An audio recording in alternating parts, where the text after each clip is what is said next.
General Gration spoke at the hearing on December 3rd, and frankly, I was underimpressed beyond all words. The fact that he said things, and I'm sure he's a very good man and all of that, but lay that aside. People are dying. People are at grave risk of a renewed genocide in the South.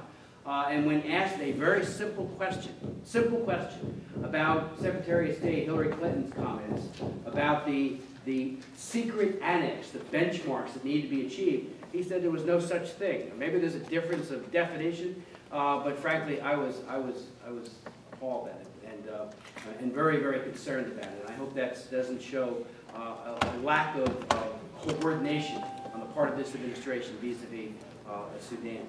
Michelle Kellerman with NPR. I wonder, I mean, even if whether or not there is a secret annex, what do you think can be done pressure-wise? Is it time now to go to that side, the pressure side of things?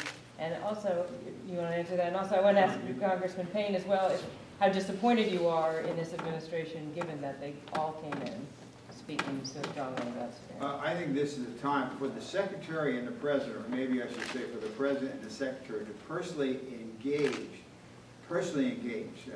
If you recall, when President Bush nominated Senator Danforth, it was done in the Rose Garden. Secretary Powell was on one side, the President was on the other. But for the President to personally engage, maybe to give a speech, to call, to use the bully pulpit, to do everything he can, that I think would make the difference. And we're at a critical time this week and next. There is a document signed by all of the human rights groups that validates with what Mr. Payne said. It's the U.S.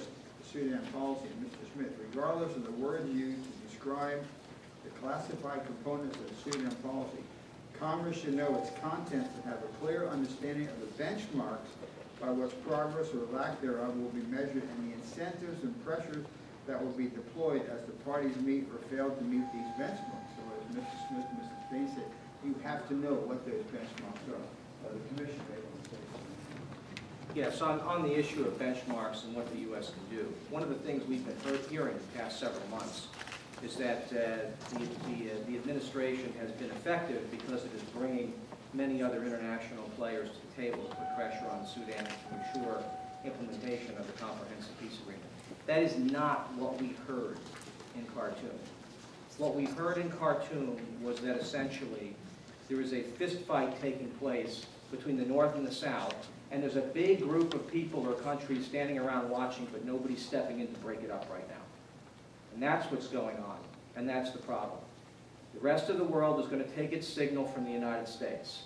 If we step in and try to create parity and fairness and equivalence in this process, other countries will step in as well. But the plea we heard from a number of officials in the Sudan, including the Foreign Ministry in Khartoum, was that there needed to be more international engagement, and that the only way to achieve that would be for the United States to be stronger. Secretary Clinton and the President need to be reaching out to African Union countries. They need to be reaching out to the European Union. They need to be reaching out to China. And that's not happening to the degree that we were led to believe that it had been happening.